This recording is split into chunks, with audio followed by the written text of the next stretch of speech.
What's going on, everyone? I just got off doing a podcast promoting my books for about an hour and a half. It was different. Usually I do these episodes where I share my work, but this was a little bit different. So I wanted to make this video. I wasn't planning on it, but still have a little energy left for tonight, so I wanted to make this video. This is a video that you could send to anyone to demystify and get rid of their fear of literal biblical translation. We're going to talk about Revelation, hell, Satan, Lucifer, and Baphomet. And we're going to explain what they all really are. And I'm going to show you some things. We're going to start with the book of Revelation. So first, what we're going to do for all you people who are new, who have never heard this before, is I'm going to explain to you the tenements of astrotheology. More importantly, the zodiac. Okay, so let's go through the 12 signs. The first sign is Aquarius, which is represented by the man. It goes back to the story of Zeus and well, it says Zeus and Aquarius, but it's Zeus and the young boy. Aquarius is actually a Greek story. See, Zeus saw a 14-year-old blonde boy on Earth, and he thought he was beautiful, and he wanted him in heaven with him. So the boy's father wouldn't let him go. So Zeus basically bargained with the boy's father, gave him a bunch of land animals, what have you, took the boy up to heaven. While the boy's in heaven, he's serving people out of this water pitcher, something called ambrosia, which is the nectar of the gods.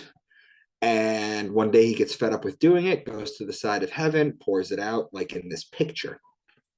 Causes a flood on Earth. That's where the Greeks get their flood story from. Zeus, who has a temper and who is very sexually charged, in a moment of rare self-reflection, instead of punishing the boy for what he had done, immortalizes him as the constellation Aquarius. So there's keywords: son of man, man, baptism, water pitcher, fountain, stream, river, pond, lake. These are water examples. Again, it's the sign of the man, because this is the sign of the man, whereas Virgo is the sign of the woman.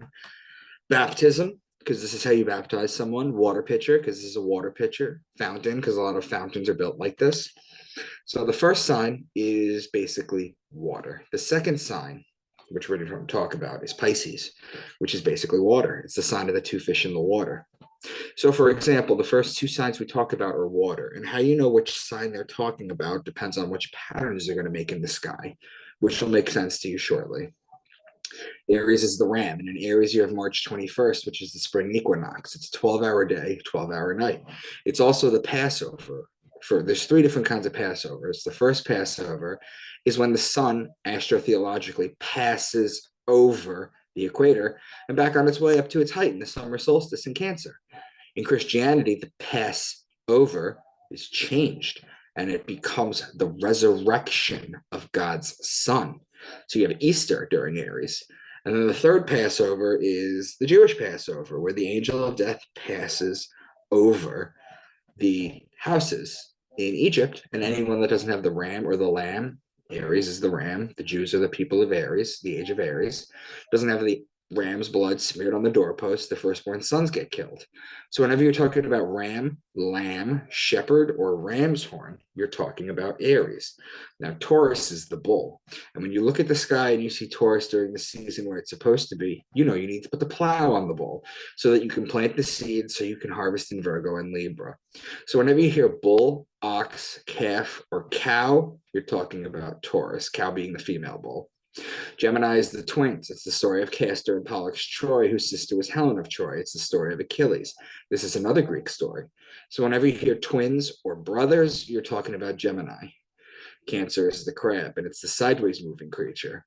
So just as the sun rises a degree on its axis starting on December 25th, then on the 26th another degree, on the 27th another degree, it keeps doing this until it hits June 21st, which is the summer solstice in Cancer. It's the first day of Cancer. Longest day of the year, shortest night of the year. Then for 3 days, it doesn't rise an additional degree or lower a degree. It walks to the side like the crab. It stays at that exact height. Then on June 25th, it drops a degree. 26th drops a degree. 27th drops another degree. Now the nights are getting longer. The days are getting shorter. When it hits December 21st, it will then walk sideways for 3 days again, and then it'll come back to life December 25th. So the crab in the ancient Egyptian times was known as the scarab. So whenever you hear crab or beetle, you're talking about Cancer.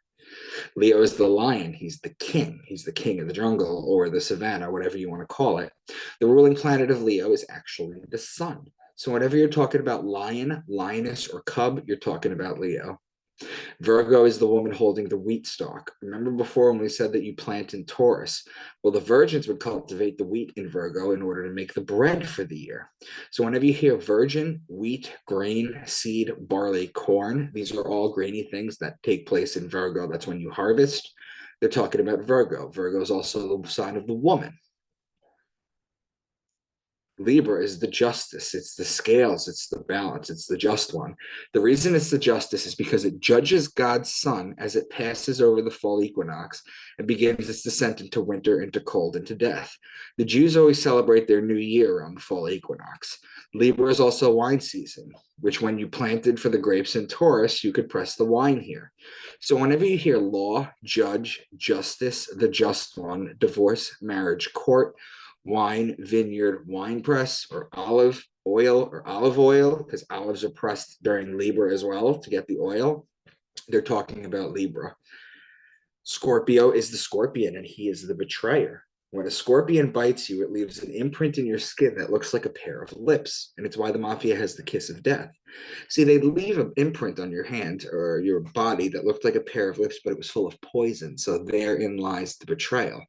And that's why the mafia has the kiss of death. And it's also why Jesus was betrayed by Judas with a kiss. So the sun is judged in Libra, it's betrayed in Scorpio. Finally, in Sagittarius, this is where the bow and the arrow shoot the sun and inflict further punishment on the sun. Why? Because on December 21st, the sun is at its lowest point. It cannot rise any lower. It's dead. It's the dead of winter. The sun doesn't rise above the equator. So the ancients would say God's sun was dead. And then it remains there and walks sideways for 3 days. So suddenly God's sun was dead for 3 days. When on December 25th, or the birth of God's sun, it rises another degree and starts to make its way back up to the top. So whenever you hear horse, bow and arrow, spear, or horseman, you're talking about Sagittarius. Finally, you have Capricorn, who's the goat, because he likes to climb the mountain. And if you look at the zodiac wheel on the right, Capricorn's all the way at the bottom. Now, if you put a sun all the way at the bottom and you start to march it to the left a degree a day alongside the wheel up until it hits the top of Cancer, it starts to climb up the mountain in Capricorn, just like the mountain goats do. So those are the 12 signs. Now, with that, let's tackle the book of Revelation. John's vision of Christ. I turned around to see the voice that was speaking to me. And when I turned, I saw 7 golden lampstands. And among the lampstands was someone like a son of man, dressed in a robe reaching down to his feet, and with a golden sash around his chest. The hair on his head was white like wool, as white as snow, and his eyes were like a blazing fire. His feet were like bronze, glowing in the furnace, and his voice was like the sound of rushing waters. In his right hand he held 7 stars, and coming out his mouth was a sharp double-edged sword. His face was like the sun shining in all its brilliance. Among the lampstands was someone like the Son of Man. This references Aquarius, the sign of man, the Son of Man, with a golden sash around his chest. The sun is in Aquarius. Hair on his head was white like wool, which comes from a sheep or a ram, referencing Aries. His eyes were like a blazing fire. Now it's talking about the blazing sun in Aries. His voice was like the sound of rushing waters. This is referencing Aquarius again. Story of the boy flooding the earth, Zeus. In his right hand, he held 7 stars. This is literally speaking about the Pleiades. They're known as the 7 stars or the 7 sisters. Revelation 4:7. The first living creature was like a lion. The second was like an ox. The third had a face like a man. The fourth was like a flying eagle. Revelation 4:7 explained. The first living creature was like a lion. That's Leo. The second was like an ox. That's Taurus. The third had a face like a man. That's Aquarius. The fourth was like a flying eagle. Now, in astrology, the Scorpio scorpion is the belly-crawling creature. It's the lowest form of life on Earth. However, its evolved form is the eagle, which is the highest flying form of life on Earth. So the eagle is actually Scorpio. It's known as the ascendant. Now, Leo, Taurus, Aquarius, and Scorpio, or the eagle, are the 4 fixed signs of the zodiac. So let's read this one more time. Revelation 4:7. The first living creature was like a lion. The second was like an ox. The third had a face like a man. The fourth was like a flying eagle. So is there going to be a four-headed animal in the sky during the tribulation, or is it just making a pattern like this? Now, the lion Leo and the man Aquarius, those are opposing signs, as you can see by the straight line that connects them. The ox Taurus, the eagle Scorpio, that's opposing signs as well. Look at the X that it makes through the zodiac wheel. So is it a four-headed animal or is it an astrological reference? I'm going to leave that up to you. Revelation 5:5. Then one of the elders said to me, do not weep. See, the Lion of the tribe of Judah, the root of David, has triumphed. He is able to open the scroll and its seven seals. This mentions that Jesus Christ, the Son of God, also the Lion of Judah, or Leo, the sun rules the planet of Leo, is able to open the scroll and the seven seals.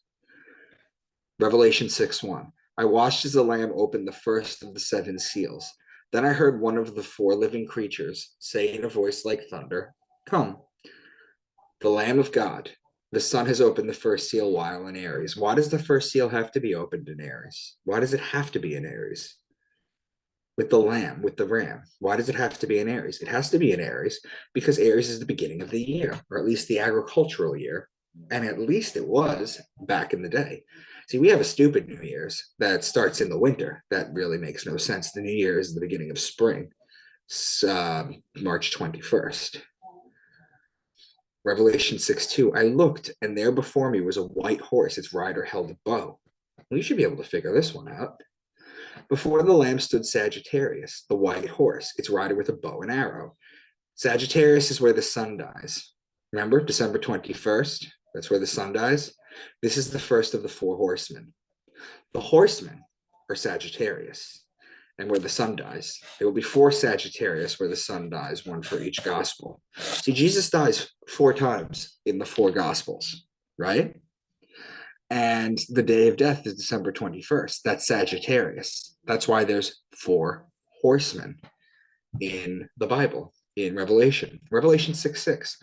Then I heard what sounded like a voice among the four living creatures saying, 2 pounds of wheat for a day's wages, and 6 pounds of barley for a day's wages, and do not damage the oil and wine. Well, let's go over this real quick. The wheat, that's the lady with the wheat stalk, Virgo. And the pounds of barley, that's also Virgo. Remember, the barley is where you make the beer. And do not damage the oil and wine. Well, the oil is olive oil and the wine is wine. Those are both in Libra. So you have the first two that are in Virgo and the next two that are in Libra. These are connecting signs, Virgo and Libra. They connect on the zodiac wheel. Revelation 6:12. I watched as he opened the sixth seal. There was a great earthquake. The sun turned black like sackcloth made of goat hair. The whole moon turned blood red. And the stars in the sky fell to earth as figs drop from a fig tree when shaken by a strong wind. The sun turned black like a sackcloth made of goat hair. The moon turned blood red. Figs dropped from a fig tree. The goat is Capricorn, the goat, and it's black because Saturn is the ruling planet of Capricorn, which was known as the black sun, or the black planet. The Jews wear a black cube on their forehead. The Muslims worship around a black cube, the Kaaba in Mecca. It's Saturn worship.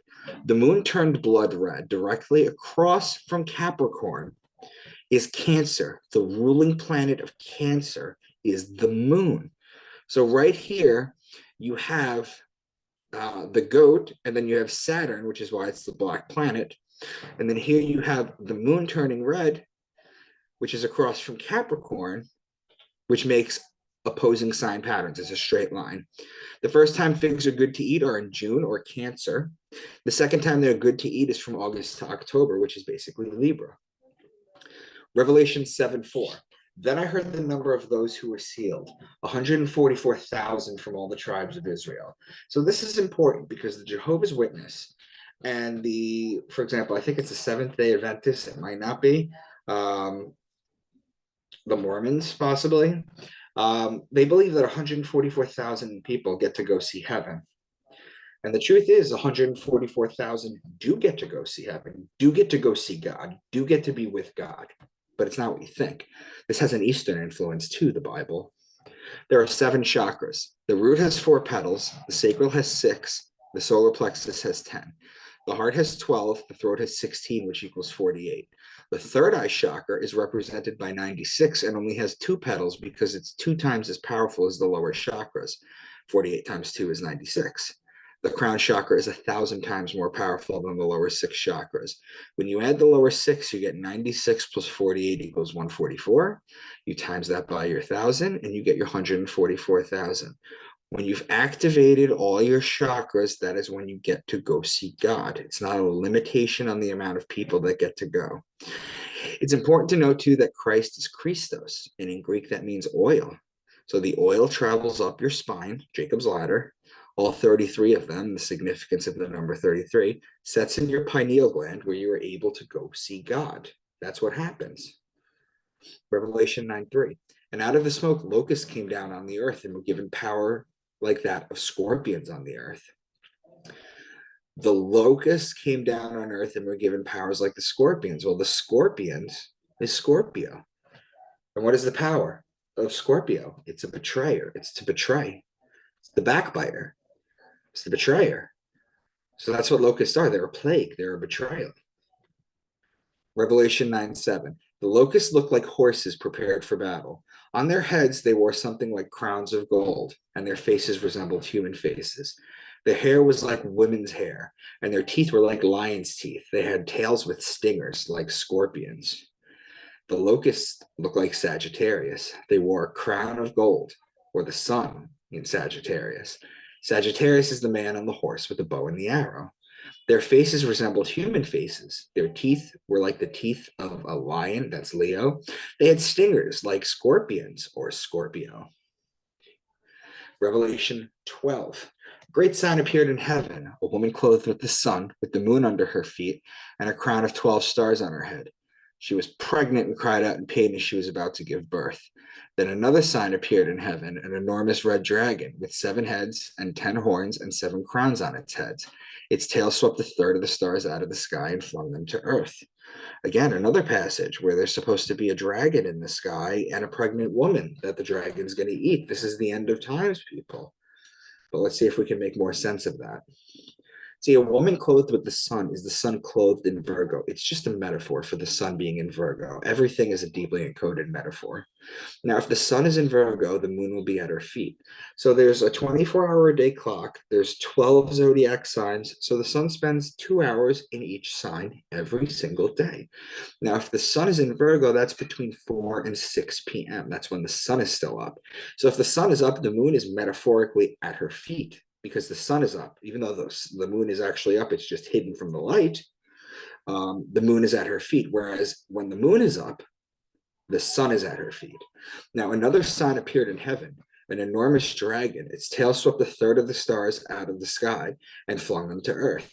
The constellation Draco on the left is the dragon. When you look at its tail goes from Aries to Sagittarius, which is 4/12 of the signs, or 1/3 of the stars, out of the sky that it sweeps out. Revelation 13:2. The beast I saw resembled a leopard, but had feet like those of a bear and a mouth like a lion. There's a constellation called Camelopardalis. It can reference a camel, Camelos, and a leopard, Pardalis. The giraffe was called the camel leopard early on, and it makes sense if you look at it. So the beast resembled Camelopardalis, but had the feet of a bear. That's Ursa Major and Ursa Minor, representing the great bear and her cubs. The mouth of the lion, well, that's Leo. So there's a lot going on here, but it's all astrological. Revelation 13:11. Then I saw a second beast coming out of the earth. It had 2 horns like a lamb, but it spoke like a dragon. The second beast coming out of the earth had the head of Aries, right? Because it had horns like a lamb, but it spoke like a dragon. Draco is in Aries. In astrology, and I haven't gone over this one yet, but if you wrap your human body around the zodiac, it always starts with the head in Aries and the feet end up in Pisces. The ruling planet in Aries is Mars, the god of war, which is why most Aries tend to be hot-headed and fierce. Revelation 18:13. Cargoes of cinnamon and spice, of incense, myrrh, and frankincense, of wine and olive oil, of fine flour and wheat, cattle and sheep, horses and carriages, and human beings sold as slaves. Wine and oil is September or Libra. Flour and wheat is Virgo and the wheat stalk. Cattle and sheep are Taurus and Aries. Horses and Sagittarius, and human beings are the sign of Aquarius. That's the book of Revelation, people. That's what it is. It's a hidden astrology book. There's nothing to fear. These are just astrological patterns based on the zodiac. But you're probably still fearful for things. So let's go into hell. What is hell? Hell's a flaming inferno. This is where souls go to burn for all eternity for who haven't accepted Jesus Christ, correct? Right. How do we detect pain, people? How do we detect pain? With the nervous system, the brain, the spinal cord, the nerve endings, the neurons. So let me ask you a question. When you give up your ghost, or in other words, when you pass away, and you no longer have a body with a nervous system, a brain, a spinal cord, nerve endings, and neurons, when you don't have any of that, how are you going to sense temperature? How are you going to feel pain? How are you going to burn if you can't feel pain because you don't have these things that detect temperature and pain? Interesting, right? Well, it's even more interesting than that. Hell is actually a real place, but it's not a burning fire. So they take ideas and they invert it and pervert it. Hell is actually winter on Earth. The idea of a fiery pit where you burn for all eternity is ridiculous when you think about it logically. Hell is actually winter on Earth. Why? Well, it's cold. The vegetation and beautiful flowers and plants are dead. The trees shed their leaves and bear no fruit. It's freezing cold out. People tend to get sick more often. Dangerous animals, if they're not hibernating, are starving and scrounging for food. It's dangerous for humans. Think about it. The Italian word for winter is inverno. Flip a letter, inferno, and pervert its meaning, you get the concept of hell. This picture that I'm showing you here is Dante Alighieri's The Divine Comedy. Now, Satan is in the bottom level of hell. As you can see, he's frozen up to his waist. It's a frozen tundra because his wings are flapping so hard that everything freezes over. Dante in the 1300s knew hell was winter. The Bible even says that there will be wailing and gnashing of teeth. Well, let me ask you a question. When do you gnash your teeth? When do you chatter your teeth? Is it in the cold or is it in the heat? Okay, so that's Revelation and that's hell. What about Satan and Lucifer? Satan doesn't exist. He's not a red devil with a tail and a pitchfork. In fact, in the earliest paintings of him in the 900s, he was actually blue. That's where you get the Duke blue devils from. The Hebrew word for Satan is Hashatan, which literally translates to adversary. And later on, the Christians call him the accuser. In proper context, two competing sports teams are Satans to one another. Now, Lucifer, he is known as the light bringer or the light bearer, Genesis 1:3. And God said, let there be light. Well, how can there be light without the light bearer? Lucifer is immediately mentioned in the Bible, if not by name, but by action and purpose. Lucifer is also known as the morning star. Well, the morning star is also known as the planet Venus. And why? Why is it? Well, the reasoning is that if you go out and you look at the sky just before the sunrise in the east, you will see a bright light directly over it. That's Venus. It announces the arrival of God's only begotten Son, the light of the world. Lucifer is also known to have a pentagram. That's his symbol. Continuing with Lucifer as Venus, if you follow Earth and Venus's orbit around the sun in a year's time, they almost connect at 5 points. You connect that, you get the pentagram. Here is what it looks like. When you connect Venus and Earth's rotation around the sun, you get the pentagram. Now, it's interesting, too, because Christians are fearful of the pentagram. They think it's the devil's object, when in reality, the earliest Christians used the pentagram. It was a Christian symbol. And what the pentagram represented was the 5 points of infliction on Jesus. The 2 hands, the feet, the side for the spear, and the crown of thorns. Again, invert and pervert. That's the name of the game. Now, what about Baphomet? We've already done Revelation. Hell, Satan, Lucifer. What about Baphomet? This is Baphomet on the right.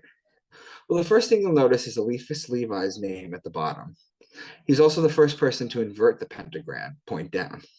Now, the goat head is Capricorn, and the man is Aquarius. So it's the goat and the man. These are connecting signs on the zodiac. They're next to each other. Also, at the firmament of Aquarius connects as opposing sign to the Virgo, the sign of the woman.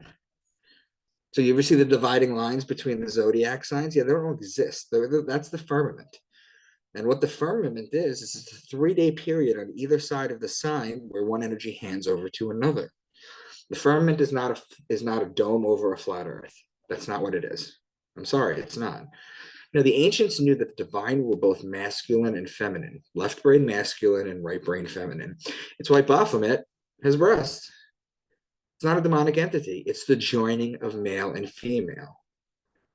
And if you look, the pentagram, the early Christian symbol, the male and female joining, the goat head and the man connecting the signs, and then right in the middle of his stomach is the caduceus. Well, that's the kundalini. That's the rod of Asclepius. This is the 2 snakes around the staff. They talk about this. Moses with the snake on the staff too. So what I just wanted to share with you was just a little bit of my work. But what I wanted to explain to you basically was that there's nothing to fear about the book of Revelation. There's nothing to fear about hell. There's nothing to fear about Satan and Lucifer. There's nothing to fear about Baphomet. And anyone that tells you any different is either lying to you or they haven't done their research. So please share this with everybody. Thank you.